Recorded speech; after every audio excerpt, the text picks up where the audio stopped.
8 июля 2003 года в пиццерии в Сан-Хосе, штат Калифорния, кассиру поступил звонок, который навсегда изменил его жизнь. На другом конце провода голос маленькой девочки, тонкий, дрожащий, прерываемый слезами, но сквозь страх и отчаяние в нем звучала невероятная решимость. По одной букве с паузами, будто боясь сбиться, она диктовала свой адрес, цепляясь за последнюю нить надежды. Тогда еще никто не знал. Это не заказ, не ошибка. Это был крик о помощи, последний шанс ребенка достучаться до мира. После нескольких дней мучительного заточения у нее появился единственный выход, и она ухватилась за него. После звонка ее похититель вернулся в комнату с коробкой пиццы и молча встал перед ней. В руках листовка, крупными буквами разыскивается, и ее собственное фото. Он посмотрел прямо в глаза и тихо произнес: «Сегодня ночью я должен от тебя избавиться».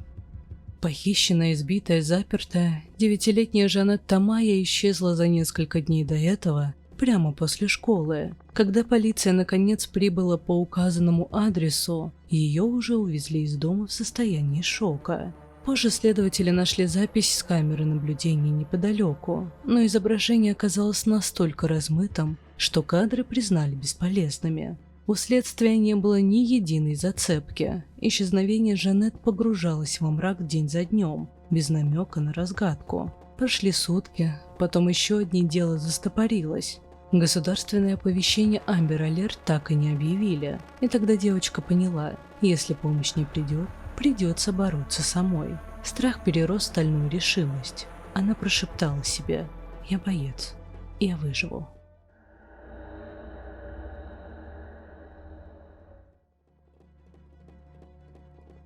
Сан-Хосе, Калифорния. Город, где кипит жизнь, сердце Кремниевой долины. Именно тут 9-летняя Жанет Тамая сошла со школьного автобуса и пошла домой, как обычно. Уже на подходе она заметила: сетчатая дверь приоткрыта. Наверное, мама вернулась с работы раньше, подумала девочка, и не придала этому значения. Но вот едва переступив порог, она почувствовала, что что-то не так. Окно в гостиной было разбито. Осколки стекла хрустели под ногами.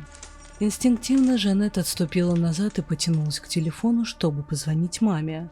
Но провод оказался перерезан. Не успела она осознать, что происходит, как в дверь постучали. За сеткой стоял незнакомый мужчина. Испуганная и растерянная девочка все же приоткрыла дверь. Он задавал вопросы, но его взгляд скользил мимо нее, внутрь дома, будто он искал кого-то еще. От этого человека веяло чем-то темным, зловещим. Жанет стала не по себе, она медленно начала закрывать дверь. И вдруг резкий толчок. Он ворвался внутрь, схватил ее и потащил в комнату брата, швырнул на кровать и сорвал с нее штаны. Из уважения к Жанет я не буду описывать то, что произошло дальше. Это слишком жестоко, вы и сами все понимаете. Когда он закончил, надел на девочку наручники и крепко связал ноги веревкой. Затем понес ее в гараж. В машине уже было приготовлено место. Он попытался поднять ворота гаража, но едва приоткрыл их на несколько сантиметров, как перед глазами мелькнула другая машина. С заднего сиденья Жанет узнала знакомый силуэт. Это был автомобиль ее матери. Мой брат подполз под гараж, когда дверь чуть приоткрылась. Первое, что я крикнула ему: «Беги!». Но похититель уже заметил 15-летнего Пола. Он выскочил из машины и бросился к мальчику. Тот понимал, шансов мало, но все же схватил отвертку с полки и бросился вперед. Мужчина оказался быстрее. Он выбил отвертку из рук и обрушил на подростка удар за ударом. Жанет, скованная наручниками и веревкой, могла только смотреть в ужасе, как ее брата, окровавленного и избитого, тащат обратно в дом. Едва они переступили порог, как навстречу им вышла Розалия, мама Жанет. Она бросилась на нападавшего и даже сумела оттащить его от сына. Пол, воспользовавшись моментом, отбежал к кухонному шкафу, схватил тяжелую сковородку и бросился помогать матери. Но мужчина снова оказался сильнее, вырвал сковородку из рук мальчика и со всей силы обрушил ее на Розалию. Еще раз и еще, пока женщина не рухнула на пол. Я помню, как кричала мама. А потом тишина, все стихло. Я почти ничего не слышала. Вижу, как мужчина стремительно возвращается в гараж, садится в машину. У него на лице кровь. Я тогда спросила у него: «Ты их убил?» Он просто засмеялся, а я заплакала. Я не знала, живы ли они, ушли ли навсегда. Кровь на его лице, значит, их больше нет.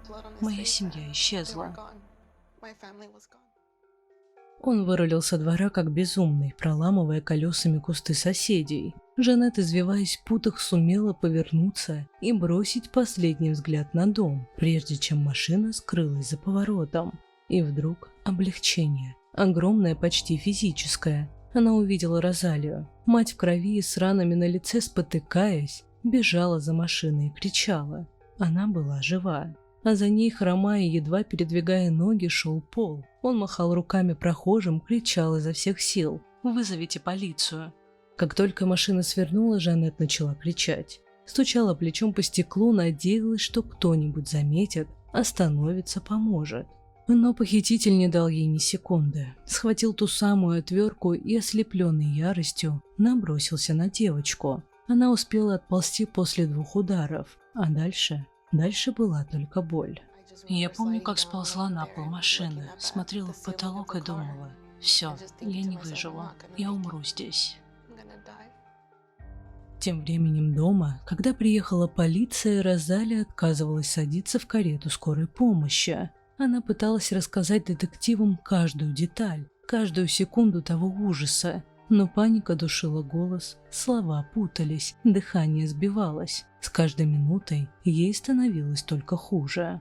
Пола уже усадили в машину, и тогда офицеры вынуждены были уложить Розалию на носилки, почти силой. Мать и сын оказались в ближайшей больнице. Когда ты мать, ты думаешь только о детях. Но я ничего не смогла сделать. Я не смогла их защитить.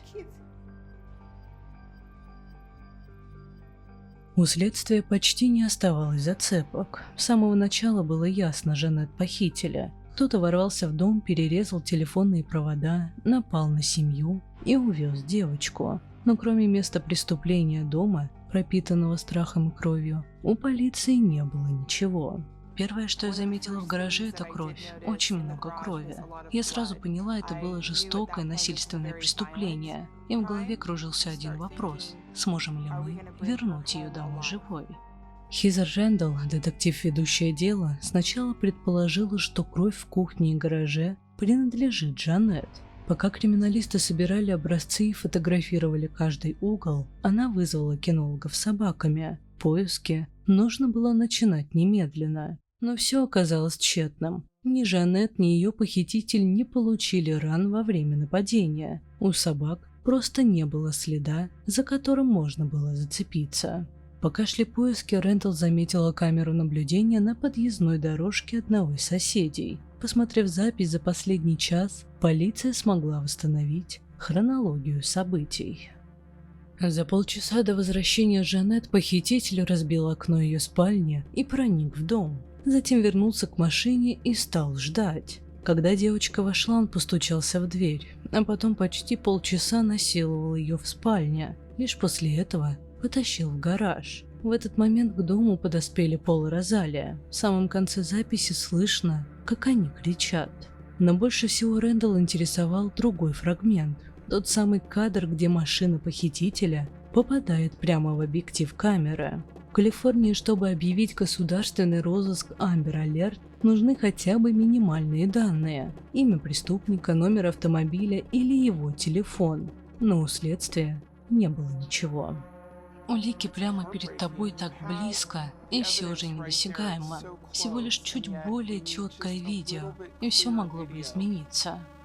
Рэндалл понимала, нельзя полагаться только на показания Пола и Розалия. Она обратилась к СМИ. Без официального Amber Alert она надеялась, что горожане сами поднимутся, будут распространять информацию, делиться фото, не дадут имени Жанет затеряться в новостном потоке. Вместе с отделом полиция подняла в небо вертолеты с громкоговорителями. Имя Жанет звучало снова и снова. Проводились десятки пресс-конференций. Цель была одна: чтобы каждый в Сан-Хосе знал: девочку ищут, девочку нужно найти.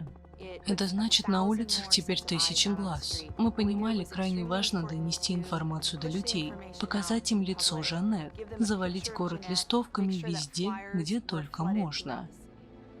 А тем временем Жанет в машине внимательно запоминала каждый поворот. На всякий случай. Вдруг получится сбежать, и тогда она должна будет найти дорогу домой. Через короткую поездку машина внезапно остановилась. Мужчина заехал в гараж большого белого дома, открыл дверь, поднял ее и отнес внутрь.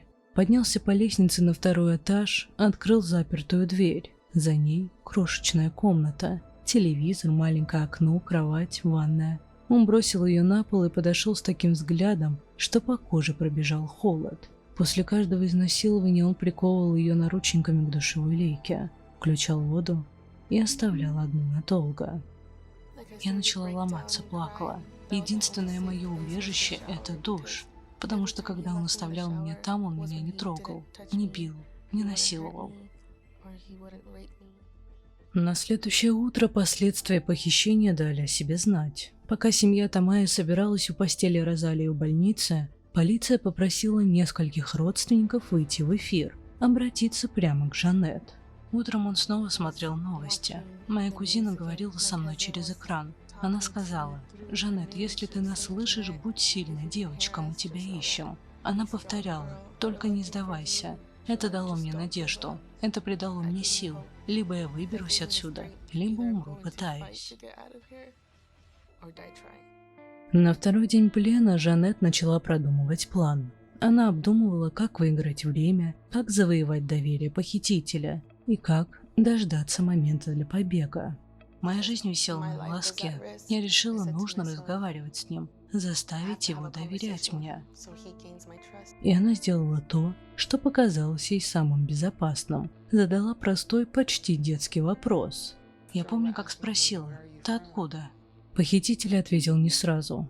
Он встал, посмотрел ей в глаза и впервые с момента похищения улыбнулся. Эта улыбка вызвала у нее тошноту. В тот миг ей хотелось ударить, закричать, стереть эту ухмылку любой ценой. Но инстинкт выживания взял верх. Она улыбнулась в ответ, мягко, безобидно, и попросила воды. Он надел на нее наручники и в этот раз оставил одну в комнате и спустился по лестнице за стаканом. Оказавшись наедине, Жанет тут же начала изучать замки. Она заметила, механизм был механический, а рядом маленькая защелка.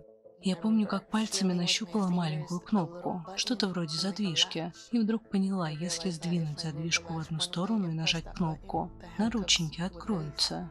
Освободившись, она поняла, у нее есть ровно минута. Минута, чтобы сделать что-то, что либо спасет ее, либо поможет полиции найти преступника, если она не вернется. Мы с братом всегда смотрели «Закон и порядок». Детективы в этих сериалах всегда искали улики. Действовать нужно было мгновенно. Она схватила часы с тумбочки, единственную вещь, которую он оставил рядом. Затем бросилась к игрушкам и выбрала маленькую черепашку из пластилина. Заглянув в ванную, взяла там и спрятала свое нижнее белье. В сериалах такие вещи часто становились ключевыми уликами. Она мечтала, чтобы его поймали, чтобы привлекли к ответственности за все, что он с ней сделал.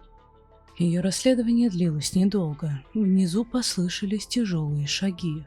Похититель поднимался по лестнице.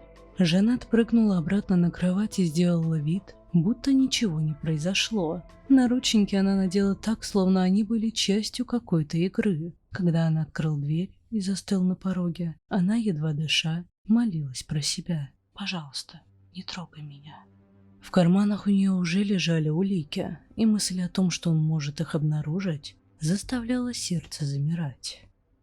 На третий день семья Жанет находилась в полном отчаянии. Дело стояло на месте. Несмотря на неутомимые усилия детектива Рэндалл, у полиции не было ни одной зацепки, которая могла бы привести к местонахождению девочки. Когда офицеры попытались объяснить Розалии, что после 48 часов шансы найти похищенного ребенка резко падают, она отказалась принимать это как возможный исход. Мне очень, очень грустно, потому что я боюсь. Моя дочь маленький ребенок, ей едва исполнилось 10. Я спрашиваю полицию, что случилось с моей дочерью, когда она вернется. И они отвечают, возможно, никогда. И я кричу без остановки, я не видела свою дочь 3 дня. Мне неспокойно, и я не защитила ее.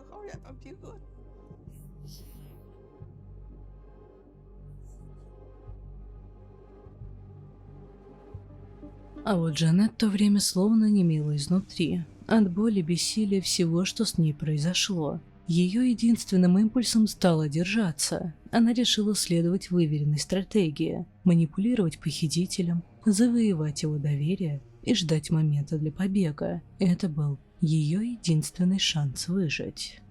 Моя дружба с ним сработала. Он спросил, ты голодна? Я посмотрела на него и ответила «да». Он дал мне свой мобильный телефон, сказал «закажи пиццу», продиктовал номер, и я передала его оператору. На том конце спросили «можно ваш адрес?» И он сам назвал его мне вслух.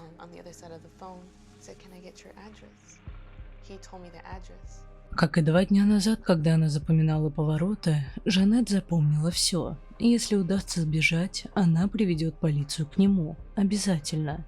Вскоре в дверь позвонили. Похититель вышел из комнаты на минуту. Когда вернулся, на лице у него играла странная улыбка. Он поставил коробку с пиццей на пол и сверху положил листовку. «Разыскивается» с ее собственным лицом. Потом тихо произнес «Сегодня ночью я от тебя избавлюсь» и захлопнул за собой дверь. Как только он ушел, Жанет отбросила пиццу и начала собирать все, что могло стать уликой. Сложила находки в коробку от пиццы и спрятала под кроватью. Когда он вернулся, он схватил подушку и начал ее душить. Она задыхалась, пыталась повернуть лицо, но он был слишком силен. Сознание мутнело от нехватки воздуха. И вдруг всплеск адреналина. Последним усилием она резко вывернулась. Достаточно, чтобы глотнуть воздуха. Прошло всего 5 секунд, как я вздохнула. Он сорвал подушку и спросил, «Хочешь принять душ?» Когда она вышла из ванной, похитителя не было в комнате. Жанет быстро оделась и проверила улики. Они все еще были при ней. И тут громкий стук в дверь снизу. Она хотела закричать, но мужчина уже был в комнате. Он мгновенно навалился на нее, зажал рот. Боясь, что он снова попытается ее убить, девочка замерла. Слушала, ждала, пока тот, кто был снизу, уйдет. Мы просидели в комнате какое-то время, а потом, когда он услышал тишину, потащил меня вниз в гараж. Там было совсем темно. Он втолкнул ее в машину, снова надел наручники и тронулся. Поездка тянулась бесконечно. Жанет не могла остановиться. Плакала, кричала, звала на помощь. Где-то посередине заставила себя замолчать. Попыталась осмыслить, что с ней произошло. Я помню, как шептала себя сквозь слезы. Я сделала все, что смогла. Я уже готовилась к своей смерти. Но даже тогда она не сдавалась, запоминала повороты, каждый, хотя теперь ехали больше получаса, и это было гораздо сложнее, чем в первый раз. Наконец машина остановилась на парковке у неоновой вывески возле магазина спиртного недалеко от шоссе. Машина остановилась, и едва он заглушил двигатель, схватил меня за волосы. Я огляделась и спросила, где мы. Он ответил, «Я отпускаю тебя». Потом резко дернул меня за затылок и прошипел, «Если ты кому-нибудь расскажешь, что я сделал, кто я, что-то обо мне, я вернусь, убью твою семью и тебя тоже». Когда он уехал, Жанет побежала к магазину, не веря своему счастью. Ей удалось. Каким-то чудом она заставила его довериться. Все эмоции нахлынули разом. Страх, облегчение, шок, надежда. И прежде чем она успела осознать происходящее, уже стояла лицом к лицу с кассиром. Я была всем сразу. Страхом, облегчением, шоком, надеждой.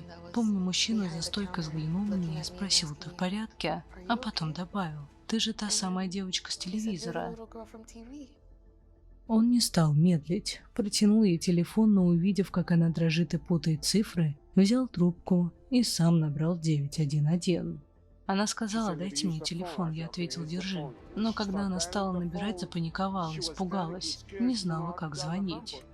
Как только полиция Сан-Хосе получила сообщение, что Жанет найдена в Эспало-Альто, патрульные машины выехали мгновенно. Детектив Хизер Рэндалл еле сдерживала радость. Наконец увидеть девочку живой. Но она знала, действовать нужно было быстро, иначе похититель ускользнет. Я подошла к ней и сказала: «Привет, Жанет, меня зовут Хизер, и я здесь, чтобы тебе помочь». Но прежде чем я успела сказать что-то еще, она дала понять: у меня есть улики в карманах. Жанет достала игрушки, свое нижнее белье, часы похитителя и все, что успела спрятать. Рэндалл была потрясена, насколько точно девочка помнила детали, насколько хладнокровно действовала, чтобы выжить. Она задала самый важный вопрос: «У тебя есть что-то еще? Что-то, что поможет нам поймать его?» Жанет попросила лист бумаги и начала рисовать. Дом, фрагменты адреса, точный номер телефона, каждую деталь, которую запомнила. Увидев точность рисунка, Рэндалл спросила: «Ты думаешь, сможешь найти его дом?» «Думаю, да», — ответила Жанет. «И смогу указать дорогу, просто скажу, где поворачивать налево, а где направо». Пока одна группа полицейских мчалась обратно в Сан-Хосе, прочесывая район в поисках дома, другой офицер обзванивал все пиццерии округа. Цель – сопоставить номер телефона, который назвала Жанет, с адресом заказа. Еще не осознавая масштаба происходящего, они уже были в шаге от развязки. Жанет сидела на заднем сиденье патрульной машины, дрожа не от страха, а от волнения. Я чувствовала себя храброй. Наверное, поэтому встала на сиденье, вытянулась вперед и закричала: «Вот он!». Через несколько минут Рэндалл получила подтверждение. Да, это тот самый адрес. Она немедленно отдала приказ. Тактическая группа, кинологи, штурм дома немедленно. Наша группа разработала план, чтобы взять его под стражу. У нас был план дома от Жанет. Мы вошли и сразу поняли, он прячется на чердаке. Подозреваемый Дэвид Монтьель Круз пытался уклониться от ареста и угрожал офицерам. Тогда на него спустили служебных собак.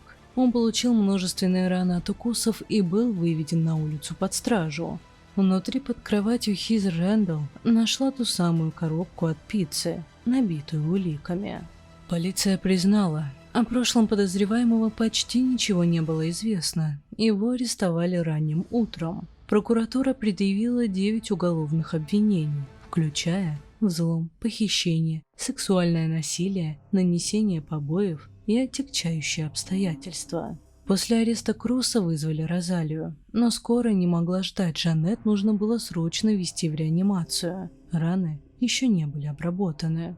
Розалия и Пол поехали следом и, наконец, воссоединились с девочкой, как только ее состояние стабилизировали. Помню, как меня привезли в больницу, делали анализы, осмотры.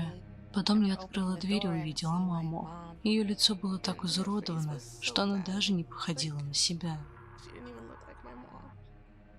Следующие годы давались Жанет нелегко. Какое-то время она справлялась с болью в одиночку, не выходила из дома, была скована парализующим страхом перед мужчинами, перед улицей, перед миром. Но в 15 лет после 6 лет терапии что-то щелкнуло. Она наконец решила, пора смотреть страху в лицо, пора что-то менять.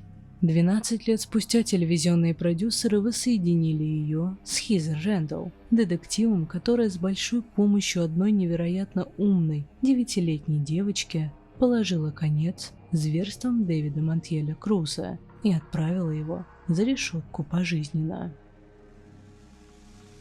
Да, травма украла у нее часть детства, но она не позволила ей украсть ее взрослую жизнь. Сегодня Жанет решила пойти по стопам Хизер и поступила на факультет правоохранительных органов. Ее цель – стать детективом, помогать своему сообществу так же, как Хизер помогала ей. И не только. Она хочет стать голосом для всех пропавших, для каждой жертвы насилия, для каждого, кто боится говорить. У каждого есть своя история. И не важно, что жизнь бросает нам под ноги, какие бы препятствия ни вставали на пути. Мы все бойцы. У каждого из нас есть сила идти дальше. Я превратила свой страх в мужество. Я вернула свою семью.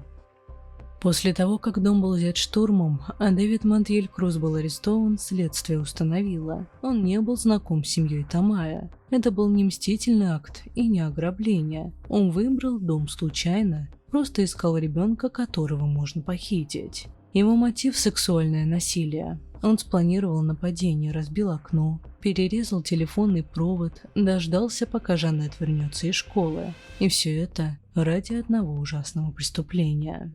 На момент ареста ему было 30 лет, сегодня ему 52. Он отбывает пожизненное заключение без права на досрочное освобождение в тюрьме строгого режима в Калифорнии. Следователи тщательно проверили его прошлое, сравнили ДНК с нераскрытыми делами, изучили каждый его шаг, но других жертв, связанных с Крусом, так и не нашли. Дело Жанет Тамаи единственное, но достаточно яркое, чтобы навсегда оставить его за решеткой.